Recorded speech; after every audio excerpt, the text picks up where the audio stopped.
In Search of Knowledge, Past, Present, and Future is a series of unique programs that are designed to show our history as a living history rather than just a list of names and facts about people in the past. It is a Black history lesson, a vocational tool to interest people in various occupations, and a mini museum containing books, artifacts, and photos of notable Blacks, bringing an original art exhibit directly to the classroom. Welcome to a special edition of In Search of Knowledge, the Constitution. Like many others, I woke up on November 9th, 2016, to discover that a new president of the United States had been elected. The election itself was different from any election I had experienced. The level of anger, hostility, and misinformation being presented as facts throughout the campaign was astonishing. And for the second time in recent years, the outcome of the election was not based on popular votes, but the Electoral College. The Electoral College was established by the Constitution, which is the foundation of our federal government.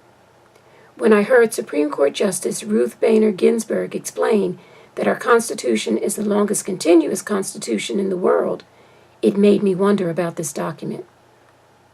The Constitution is not a massive document. It contains 27 amendments, but those amendments have a major impact on our everyday life because it allows us to choose our leaders who create our laws on a national and local level. There is no denying that our country has many problems: law enforcement, poverty, education, and health care, to name a few. Women didn't win the right to vote until 1919 with the addition of the 19th Amendment. The 15th Amendment was supposed to give African Americans the right to vote, but it took the Voting Rights Act of 1965 to ensure that right. Yet despite these problems, we are one of the most powerful countries in the world. It is easy to feel overwhelmed by all that is going on, but there are things that each of us can do. If nothing else, this administration has galvanized the country into working together in numbers that haven't been seen in decades, and the Constitution is a consistent part of these discussions.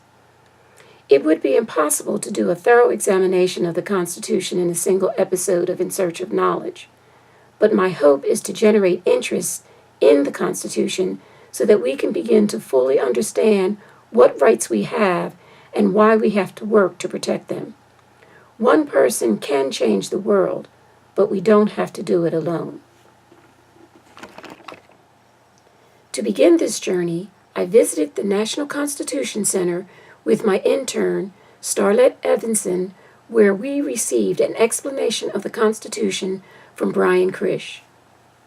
Here in front of a model of the Capitol building, we're going to talk about our branches of government, how they work together, the powers that each of them have, and hope to make a bit of sense of what's a complicated form of government that system of checks and balances. So, the Capitol building here is home to our legislative branch, which will be made up of the Senate and the House of Representatives. Now, the House of Representatives is going to be made up of 435 men and women from all 50 states, and they'll be representing portions of each individual state. Every state has at least one representative, but larger states have more of them. These representatives are generally thought to be more accountable. They're elected every 2 years, and they're supposed to be the voice of your particular part of the country. For example, a large city like Philadelphia, we have 3 congressional districts that fall within the city of Philadelphia. Other states like Delaware only has one person who represents the entire state. Now, whereas the House of Representatives is going to have portions of each state representing,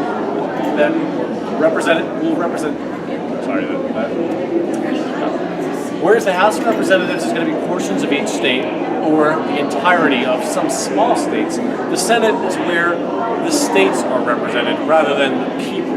So every single state has 2 U.S. senators. They are elected by the people of the entire state, and they serve for a much longer period. Instead of the 2 years that the members of the House of Representatives serve for, they serve for 6 years. Now, both the House and the Senate, there's no term limit for them. They can be elected again and again, and many members of the House and Senate do end up serving for 20 or 30 years. Here in front of our Supreme Court building, our Supreme Court is the very top of the judicial branch. They're spelled out in Article 3 of the Constitution. The Supreme Court is made up of 9 justices, including 1 Chief Justice. Every member of the Supreme Court serves for life, as long as they are on good behavior. Essentially, as long as they don't do anything illegal, anything unethical. Now, how you become a Supreme Court Justice, you have to be nominated by the President and approved by the Senate. The Constitution says with their advice and consent. How that generally works is the senators will interview the President's nominee for the Supreme Court, and will, after doing that interview and seeing if this person is qualified, they'll vote to accept or reject the President's nominee for the Supreme Court. In addition to the Supreme Court, our judicial branch is also made up of the district courts, which are going to be hundreds of judges around the country in federal courthouses, and the circuit courts of appeals, which will include cases and hear appeals of people who are unhappy with their decision in those district courts, and we'll be hearing cases from multiple states. Like here in Philadelphia, we have the Third Circuit Court of Appeals, which will hear any federal cases from Delaware, Pennsylvania, New Jersey, and the Virgin Islands. Now, if you don't like your decision at the Circuit Court of Appeals, you can ask the Supreme Court to hear your case, but the Supreme Court does not actually have to hear an appeal. There's only several dozen cases every year that the Supreme Court decides to hear and weigh in on if they feel it has a particular interest in the Constitution, or if there might be a conflict between different courts around the country as to what to do. The Supreme Court's job is to set everyone straight. What is the extent of what Trump can do? Okay, now what President Trump or what any president of the United States can do is going to be restricted by the Constitution. And we've already seen limits on the power of the president. The president can issue executive orders. They're not mentioned anywhere in the Constitution, but they're basically, if a law is already in the books, the president can order somebody to enforce them in a certain way. But the court system, and there's district courts or the circuit courts, they might rule that action as unconstitutional. We've already seen a few cases where that was limited. However, there are limited powers of executive orders. The president is also commander-in-chief of the military, and the president may have authorized bombings in certain countries, but the president can't unilaterally go to war. The president needs to get a declaration of war from Congress. Congress are also the ones to authorize a military budget, so the president can't start demanding a new, bomber program of some sort that all by himself. So that's another limit on the president's power. The president can nominate anyone he wants to be a federal judge or to be a member of the cabinet. All of those positions have to be approved with the advice and the consent of the Senate. So the Senate would conduct an interview of anyone the president nominates, and they might vote to approve or reject someone. And even this year, there was at least one cabinet nominee, the president's first nominee for Secretary of Labor, who ended up being rejected in a sense. He withdrew his own nomination after the Senate committee that interviewed him told the president that he didn't have enough votes to actually get confirmed. So that would be another limit on the president nominating whoever he would want to serve in these offices. The president might want to veto laws if he's not happy with the law passed by Congress, but they have the power to overrule him. If they can get 2/3 of the House of Representatives, 2/3 of the Senate, it doesn't matter if the president doesn't approve of the law or rejects it. They can still put it into effect. So those are just a few of the ways that there are limits on the power of the president. The judicial branch can say some of the president's actions are unconstitutional. The legislative branch, especially the Senate, can prevent some of his nominees from taking office. The legislative branch can overrule him on certain actions. And since there was news about the budget coming out at some point, the president has essentially suggested what the budget should be, but the House of Representatives are going to be the ones to come up with what the federal budget should be.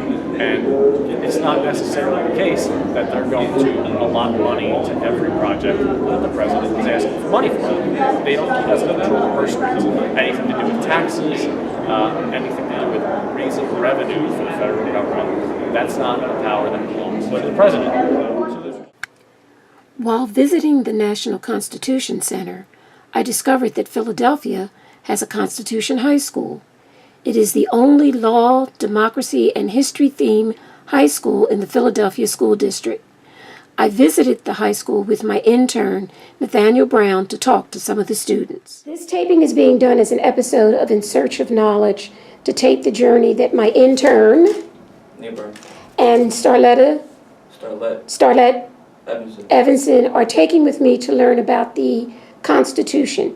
We are at the Constitution High School, and we are speaking to Sierra Williams. Morgan Smalls. Jaden Ballo. and I wanted Nate to be able to have an opportunity to speak to individuals who were closer to his age, because for the rest of this journey, we're going to be speaking to adults. So I wanted him to have an opportunity to speak to you because you're at the Constitutional High School, and he has some very specific questions he wanted to talk to you about. Whoever want to answer first. What do you find most interesting about the Constitution?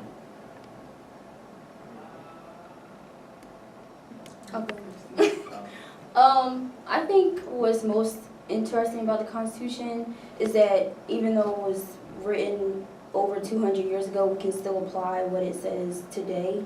Even how advanced we are, we still use it as a blueprint to guide our country and for the laws that we have. So I think it's just interesting, despite how old it is, we still use it and it still fits in with our lifestyle even as we become more advanced. I think what's two things with the Constitution is I think how it's interesting because at the time it was written for all people, but as we've seen throughout the years, it hasn't really been that effective for all people, including minorities or any other group. Also, I think it's interesting because you can interpret it two ways: the original way, or you can try to like change it and like interpret it. You can either interpret it how it was originally written, or you can try to like apply it to today's time. And some people want to, they're called originalists, like they want to keep it the way it is and not change it. So I think that's pretty cool that we're left to interpret it like the way that we think it should be applied. I think it's a very vague document in the sense of the way it's written part for part, and as they said, a lot of the rules are kind of either original or more to these times, and some people want to change it, some people don't. So it all depends on how one person may interpret it from another. Is there anything on the Constitution that you don't agree with? I think one thing that's very debatable is probably the right to bear arms, which is very debatable in today's sense of what is happening, the background checks of who can get a gun, who has done what to not be able to deserve a gun, but in that amendment, it has the right to bear arms. So I don't know if it can change or will it change. I think search and seizure is another one that's like the right to bear arms, and as we like advance, there's additional things that have been added to that part of the Constitution. Like you need probable cause and things like that. So I think that's another one that's pretty debatable. Yeah, I agree with Morgan, the whole probable cause thing, because then it leads you to the discussion of what exactly is probable cause. Can you establish probable cause without having a bias, or can you just establish probable cause where it's just, so I feel like that kind of goes into like the stopping frisk and longer down the line, so I agree with Morgan. Well, I kind of answered it, but I didn't fully answer it. Like the next question, not the question I was asked. Is there something that you would change about the Constitution? If so, what? Say no if I don't want to change anything. No, I would change a lot. Yeah, I would change a lot, just so much. Which one would you change? Okay. Just one. One off the top of my head, which I actually like learned about, especially since like we have a president that's not necessarily liked by the majority, is there's an amendment, I believe it's like the 25th, where it gives the Congress basically the right to get him out of office and vote upon it and get him out of office. But it's very like hidden within that amendment. So I think that something I would change about more than one amendment is the fact that everything that gives a lot of the power to the people is pretty much hidden, and it's not necessarily explained to us as citizens, and we only learn about mainly like what we can't do and what we have to do, and it's not, basically the full article of an amendment isn't necessarily explained all to citizens. So I think that's something I would change. Yeah, mine's kind of goes with Morgan, like where the electoral college has to establish, like, they vote on who's president. And then, like, right now, amendment I would change is the fact that, well, not amendment, part of the Constitution, is the fact that a president can't be a president for more than 8 years. Especially in Barack Obama's case, please bring him back. But yes, that's what I would change. If I had an amendment to change, I think I'd probably change I think I'd most likely change the search and seize, and make it not as vague or as confusing as it is. Make it more specific in terms of like who did what, who has been convicted, or what are the convictions that they've had, so the reasons of why they can or cannot bear arms.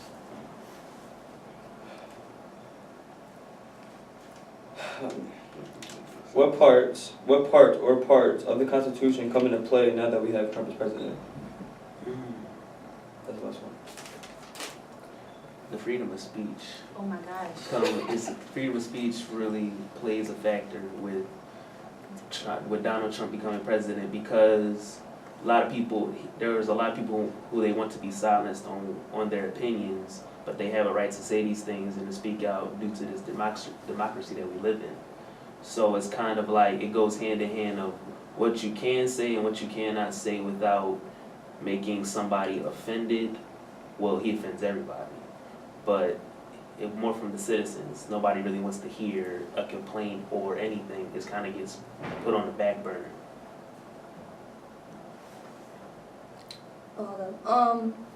I agree with the First Amendment. I think that's mainly like the one that's obvious when it comes to him. But especially with like the immigration ban and everything, I think. Explain what the First Amendment is, because everybody doesn't know what the amendment is. So explain what the First Amendment is. Okay, well, the First Amendment with like the freedom of speech and everything like that. Right to religion. Right to religion definitely pertains to Donald Trump. But also I think equal protection under the 14th with with race and religion. I think a lot of people don't realize that like the same thing actually happened, I believe, in the 80s with the Chinese in California, and this was like overturned. So this whole immigration thing could easily be dissolved and destroyed if we would, go deeper into our amendments and go back to what was given us and do it that way, instead of just simply stating an opinion when we have something right there in front of us to fall back on that's legally, acceptable and that we can fight with. I agree. I think freedom of press also, the president has a problem with the press reporting some of the things that they do, because I think this is probably the only time he's had people point out when he's wrong, and he doesn't like it. And I think the press are now like, we kind of see how we kind of be thankful for the press in a way. Like, they don't always tell us everything, but they are reporting like the things that he does that we need to know about. And the First Amendment, freedom of religion, freedom of speech. And it's important, especially now, because a lot of people are afraid to exercise their religion and say how they feel. Like, I have never been so happy to have the First Amendment to where we can say, I don't like Donald Trump, and not be executed for it or imprisoned for speaking out. And it makes you appreciate it so much better. But for religion, it's kind of on the other way around, because people are afraid to say they're Muslim and things now, because they don't want to get judged. So people are kind of like seeing freedom of speech is like really important now, but I kind of feel bad for religion because people are ashamed of their religion. Yeah, so like my principal, his name is Sharif El-Mekki, and I forgot where he was. I think he was in Florida for some type of trip, and he got searched, he got patted down, he got interrogated just because of his last name. And that's kind of like, it's stupid. Like, you won't see me get patted down, and like people say, I don't know if it's gonna make a cut, but people say like an immigrant. I don't know why, but people say like a dirty Mexican. Don't laugh, it's really hurts. Oh. And like, you won't see none of us getting patted down. We have regular last names, and he was born in America, so like that's strange how people get targeted because of their names. And not even just that though, people like the Raven Simone comment that she had a couple, I think it was 2 years or last year, where she said she wouldn't hire people if their name was like ghetto last names. It's like, well, what do you consider a ghetto name? She wouldn't hire someone whose name is Sharifa or something, opposed to hiring someone whose name is Brittany or Melanie. It's like, what's the problem with those names? And even now with President Trump in office, things like that is happening. Like, if you even look Muslim, well, how do you look Muslim? How do you look a religion? Like, so it's like people are ashamed and trying to hide themselves now. It's so sad. One of the issues that you brought up was about police brutality, and as I said, I did an episode last year on civil rights because so much was coming up with that. What do you think about the most recent incidents that are going on in terms of the impact of the Constitution of children, teens who are running amok in City Hall, Center City, who, Nate, explain that episode of what happened, because you were the one who told me about that. What happened the other day? It wasn't yesterday, I think it was Monday. So it was some gang stuff, like social media beef, and like 25 people got arrested, and it's like, it's stupid. I don't know why they did it, but somebody would disrespect somebody who's dead, and it was one gang versus another gang. Social media that kind of sparked it up, and it was like they trashed FedEx. They sprayed girls with mace and ran them into Wells Fargo, and they were 10th, 9th graders just fighting. Are you talking about 2 days ago? Yeah. Yes. Oh, yeah, I know what you're talking about. So what impact will the Constitution have on those individuals who were caught up in that, from what you've studied the Constitution? They would get in a lot of trouble. It's funny you mentioned that. I actually know a lot of people who are involved in that, and I feel like the Constitution, with it being so vague and the fact that it was written so long ago, it would kind of give them a harsh punishment when really a lot of those kids probably need counseling, or not even just counseling, they need guidance. Why weren't they in after school programs instead of running downtown, running the streets? Why was it that, or probably the schools that they go to? I know a lot of people who are involved in it. I go to Constitution. Yesterday, I was in an after school program. Why weren't you? So I think the Constitution would kind of just apply the iron fist as if they were getting in trouble for what they've done, instead of like looking deeper into it with the juveniles. Yeah, I agree. I don't really think they have any support from the Constitution in that aspect, because I don't think they did it for like a positive purpose or anything like that. It wasn't like they were rioting because of police brutality or something like that. It's obviously something personal or immature or something like that. So I don't really think the Constitution has like a positive position in that situation. I agree, but also with police brutality, it's not going to help that part, but the cops can be excessive at times to certain groups of people, to certain people in general.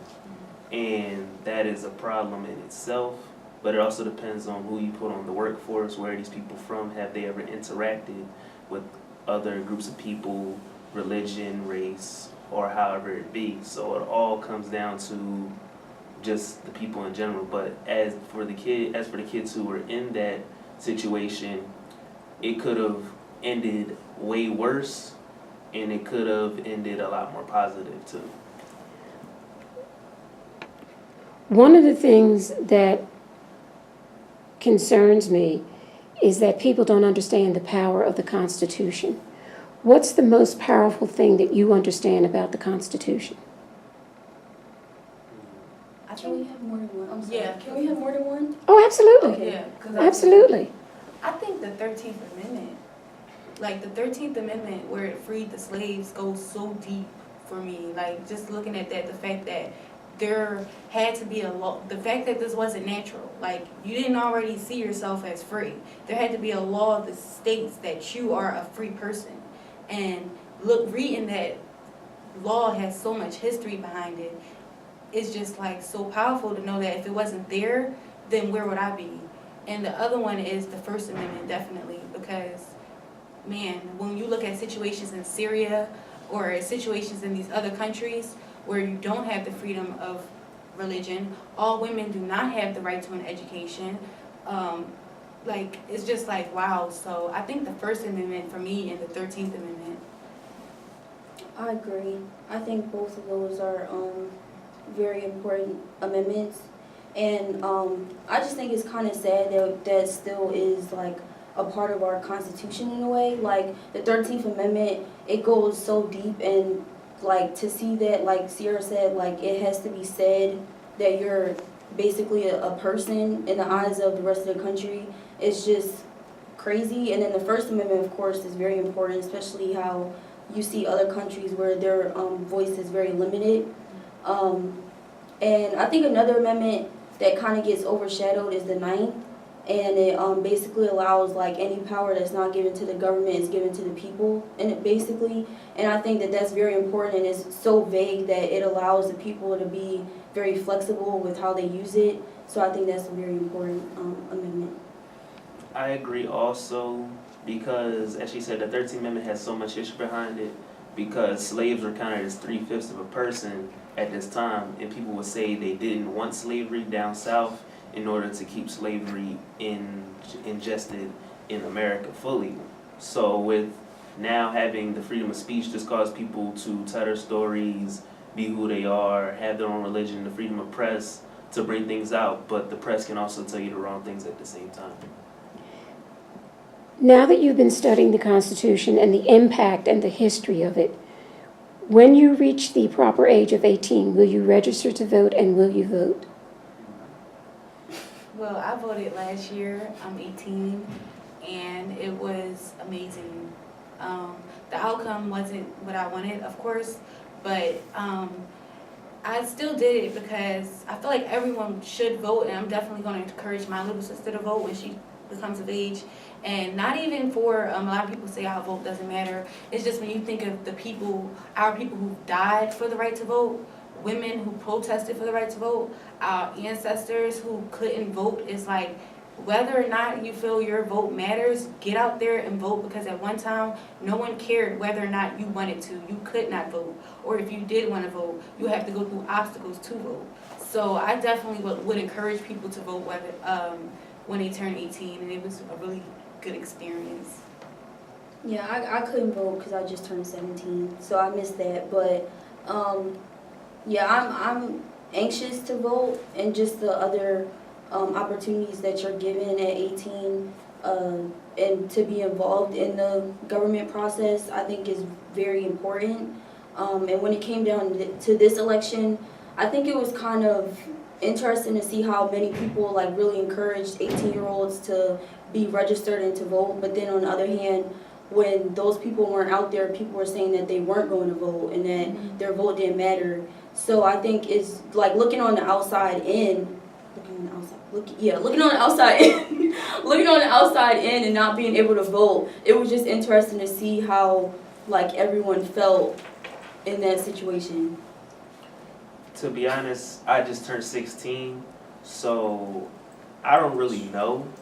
It really depends on where the election is going to be when I'm able to vote. When I'm able to vote, whether I'm really in my state of mind or whether I really want to. If we can gather to march 1 million strong, then why can't we gather in small groups to resolve one small problem in our own lives? If we can spend millions of dollars on anything and everything, then why can't we put money aside as individuals or a group to accomplish one small financial goal? If we can put aside our differences and speak to each other without anger or calling each other out of our names, and give love and respect to each other for a few hours while marching, then why can't we come together for a week to work on solving one small problem? When we recognize that we have to begin the most important undertaking in our history of saving ourselves, our children, and our communities, that in order to survive in the 21st century, we have to focus our time and energy on loving ourselves for ourselves, then we are marching more than 1 million strong.